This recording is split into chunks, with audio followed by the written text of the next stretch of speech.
Hello and welcome to Revsportz. This is Trisha here reporting from Vizag. Good morning. India has made it 2-2 with two thumping victories, absolutely, crushing victories against Sri Lanka in Vizag. And they have set their records pretty much straight in Vizag. During the World Cup, they lost two games here, two crucial games, and they have redeemed themselves by winning two games here. And the fashion in which they have won the games has been extremely satisfying to view as an Indian team supporter. First game, it was of course Jemima Rodriguez who got 69 not out of 44 balls to ensure that India finished the chase in 14.4 overs. This time round, Sri Lanka got 6 more runs, but the result was same. And in fact, it was a bigger defeat considering it was done and dusted in 11.5 overs. And this time the star was Shafali Verma with the bats, again 69 not out, but of 34 balls. Uh, she was absolutely brilliant. The Shafali Verma, we know the Shafali Verma who had burst onto the scenes at such a young age because of this, brute force that she has, the way she can dismantle a complete bowling lineup. And yesterday we saw that. But also the good part that that was visible yesterday is something that we have always spoken about Shafali not doing. That there were certain deliveries which the Sri Lankan pacers got it right, and Shafali actually defended them. She was also looking for gaps and looking to score, looking to get the singles and the twos, which basically means that she's slowly maturing and she's slowly getting into the art where she realizes that her wicket is important. Something she has spoken in the post match as well. She said, initially they were bowling well and I wanted to take my time. And then she accelerated. We all know that if Shafali Verma stays for 20 odd balls, the scoreboard looks very, very different, and India as a batting unit looks very different. But Shafali has lacked patience. Shafali has gone for shots in adventurous shots where she has lost her wicket or she has given her wicket away in the 40s. In fact, yesterday when she was in the 40s at one point, I was actually, more of telling myself that she can't get out on 40s because it is very tiring to see someone like Shafali who's meant for bigger runs, who is meant for way more, many more match-winning innings, to continuously see her making those or giving those starts and then getting out and not getting the big runs, or rather staying not out and taking the team across the line, because that's what good batters do.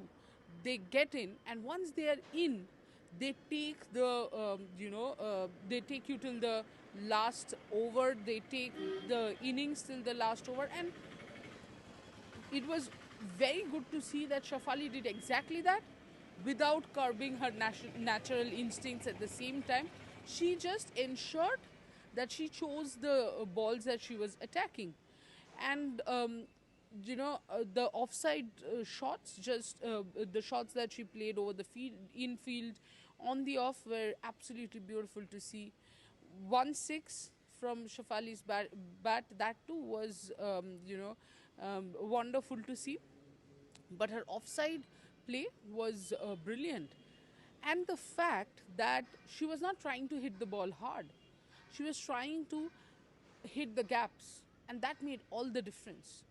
This 69 not out, I think, will teach Shafali also that she can perform this way. She can get this big innings, the longer ones, the longish ones, where she can stay out there and get big scores. Think of this, Shafali Verma consistently scoring 60s, the 70s in T20I cricket. As I said, Indian batting unit will look completely different. It gives India almost that cushion, that base where India can reach the 170, the 180 total every single time. As far as this series is concerned, it's a bit of nostalgia. You know, it takes you back to the World Cup. Semi-final, it was Jemima Rodriguez. Final, it was Shafali Verma. First T20I, it was Jemima Rodriguez. And the second T20I, it was Shafali Verma, who set the stage on fire. The Vizag crowd, while it wasn't a full stadium or nowhere close to a full stadium, but whatever amount of crowd came, because there was I wouldn't say a lot of crowd, but there was crowd indeed, and especially yesterday. Honestly, I had not expected crowd to turn up much because it was a weekday.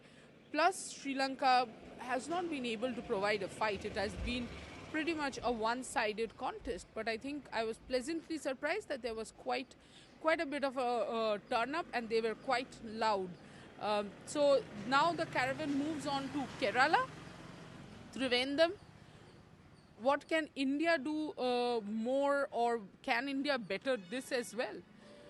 And as far as Sri Lanka is concerned, they do need to find some answers, because if they have to play the World Cup, they have to be far, far better than this. Otherwise, it's going to be 2024 T20 World Cup for them all over again, losing every single game that they have played.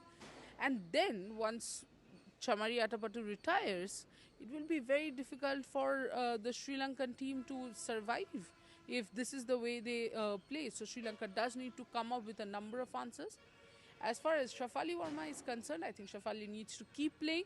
It will be interesting to see that now in these 3 matches, how consistent can she be? Because that's the other complaint that Shafali Verma has manufactured for her own self over the years. As far as consistency is concerned, Revsportz is consistent to put out all content about all sports, updates from different tournaments, and we will keep doing that. Do like, share and subscribe, and do follow us as I meet you soon.